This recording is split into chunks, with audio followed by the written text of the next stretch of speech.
So there are a few mistakes that people make when they try to become emotionally independent because they kind of grasp the wrong definition of emotional independence. So let us first understand what is emotional independence in actual so that you don't start doing the wrong things. Well, emotional independence means to not depend on someone else for your happiness or validation. However, there are a few wrong approaches towards it. Number one is that you might be trying really hard to get busy. And in this effort, you are dismissing a void, a need that needs to be fulfilled. However, you must understand that ignoring the reality is never going to change it, which means that there is a void inside of you, a space, a hole inside of you that needs the connection from someone. And still, when you are filling that gap with something else, like overworking on the projects at hand and trying hard to just ignore the reality and becoming a workaholic and just draining yourself every single day, then this is something that is still not going to solve the problem, and eventually you're going to get back in the same loop of wanting people and calling them and texting them. The second one is self obsession.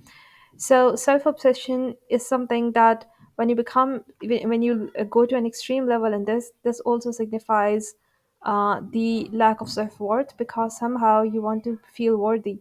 So you're standing in front of mirror trying to find how good you looking you are, but at the same time trying to modify or change the parts of your being because somehow it always leads to dissatisfaction and you want to build it and still you are unsatisfied. And there's this extreme obsession with yourself. So when people appreciate you, when people praise you, that is when you feel validated for your existence, but other than that, you feel hurt and not valued even though you're pretty. The third one is addictions. So again, using the addictions, you are trying to just fill the void in the heart by trying to avoid the reality. And you are maybe emotionally detached from people now, but you're still emotionally attached to self sabotage. It means that you are destroying yourself, destroying your mental health, and numbing the reality, numbing the pain by sometimes smoking the cigars or sometimes trying hard to uh, eat so much. So, what you're doing in the process is you are trying to distance yourself from people because you know that people can't satisfy your needs. So, now you want to make this your way of life. Trying to find the self worth in one way or the other, which you could not find in people. So, if you are one of those patterns, if you are adopting these patterns, so you have to understand that these are the ways to shut down the reality and find an abnormal way of living, and only to get back into a dopamine cycle because you need happiness, you need pleasure. And when that pleasure is not found in healthy connections, then you want to just live in a way that is not aligning with your natural disposition. So, first of all, if you're doing all of these things, you have to stop and ask yourself, what is your secondary gain? Gain means that there is a benefit that is attached to it, and your unconscious mind is designed to protect you. So, maybe it is protecting you in one way or the other, or trying to make you feel worthy. That is what most people gain when they are heading towards getting too much busy, trying to ignore a certain part of their life just to not face the reality or not to solve it. So, in this process, you feel unworthy, unlovable despite being pretty, you feel lagging behind despite being a high achiever, and you feel poor despite being rich.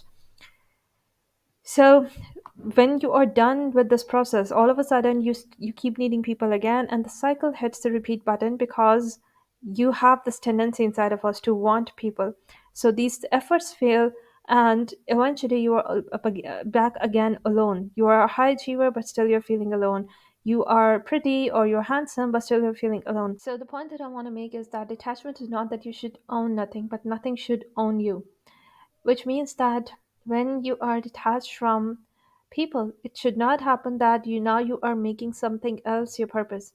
So there has to be a balance in terms of how you pursue life. It could be the relationships, or it could be the food that you eat, or the entertainment industry that you're into.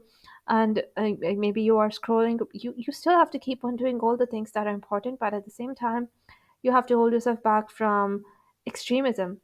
But there is still going to be that hole. How can you fill that hole with that intense desire for connection?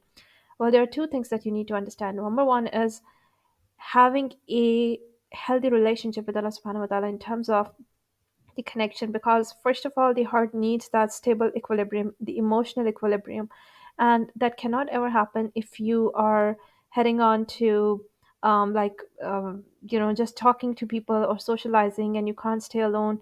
And because the heart is always in the need of the remembrance of Allah subhanahu wa ta'ala. So that is the first thing. But the second thing is also solving the conflicts in the relationships, solving the issues that are going on where your needs are unmet. And that is something that we're going to come to in the next video. But before this, I want to share an ayah of the Quran. أعوذ بالله من الشيطان الرجيم بسم الله الرحمن الرحيم اعلموا أنما الحياة الدنيا لعب ولهو وزينة وتفاخر بينكم وتكاثر في الأموال والأولاد. Know that this worldly life is no more than play, amusement, luxury, mutual boasting, and competition and wealth and children.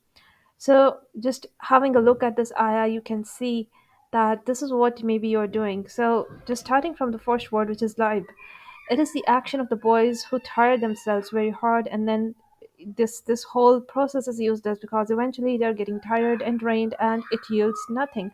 Similarly, the next word, which is lahu, it is the deed of the young men, and it is in most cases like it results into regret, and um, there's nothing fruitful after it.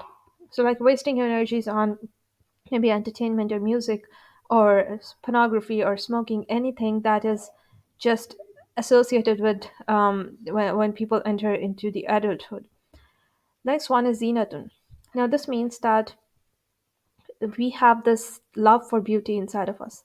So this love for beauty is something that wants to make you beautify things over and over again until they will reach their climax. And sometimes when you become obsessed with this process of beautification, sometimes you're going to beautify yourself, or sometimes you're going to beautify your home or the garden that you have, and you're going to go extreme because you want to get obsessed with at least something. So the next one is tafakhurun bainakum wa takasurun fil amwal, that it is the competition. It is a competition in terms of wealth and in terms of children. So you might have seen that there are a lot of high achievers in this world, and they are very attached to their material belongings or material success, and somehow they want to fill that hole in the heart by succeeding in careers. So trying to find happiness in that lane of life, when in actual they are really alone deep inside. And this is what most of the narcissists are into, because deep down they feel really alone, but outward appearance of these people is more like that they seem very happy, very content, very stable, but inside they can't form connections and relationships because they push people away, and somehow they believe that we are not emotionally independent. And these people, they're charming to the world, but when it comes to one-on-one encounter with these people or one-on-one interaction, then these people are really hard to open up and really hard to find connection or form connections because they get really dissociated from their own emotions. So you got to be really careful whenever you're pursuing this dunya or pursuing the things in this dunya, that you don't have to forget the purpose of it. You are building this dunya for the sake of akhirah, and once you understand this balance, everything will be restored to the normal. Then you're going to form connections as well, because you're going to learn that yes, connections are healthy, and it's a great way of earning reward from Allah subhanahu wa ta'ala as well. And it's a great way to earn good deeds, and also to find peace, because Allah subhanahu wa ta'ala has clearly said in the Quran, وَخَلَقْنَاكُمْ أَزْوَاجًا, that we have created you in pairs. So what does that mean? Pairs mean that you have this tendency and natural disposition to bond with other humans, to bond with a partner, and bond with the relatives. So if you're denying that need just because you think you can't handle, or just because you think it's too toxic for you to interact with people, there are something that needs to be solved. Because this life of this world, it needs a balance in all areas, and these balances are eventually gonna, join together so that you can um, strive for akhirah in a better way, in a healthy way, because it's gonna grant you mental clarity. So what Allah subhanahu wa ta'ala says next is that this dunya, this is like a rain that causes the plant to grow to the delight of the planter. So it's more like that the farmer who has planted some seeds and is waiting for the rain, he has maybe lost the hope of the rain, is now seeing the fruits, and he becomes so surprised and so happy that my fields are growing and my efforts are producing the results. But After some time, that also results in ruin. So, that is the example of the life of this world.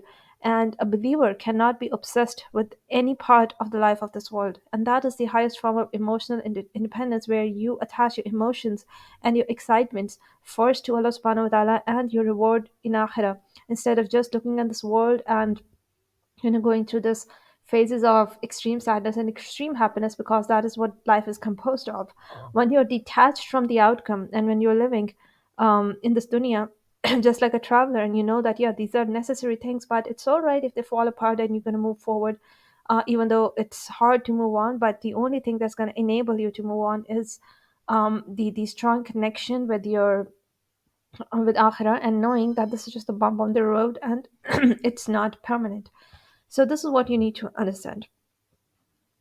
So Allah subhanahu wa ta'ala says later on, but later the plants dry up and you see them wither, then they are reduced to the chaff. And in the hereafter there will be severe punishment or forgiveness and pleasure of Allah, whereas the life of this world is no more than the delusion of enjoyment. So, in order for you to detach from the outcomes in terms of every aspect of your life, you need to learn attachment towards Allah subhanahu wa ta'ala and towards your final goal and akhirah.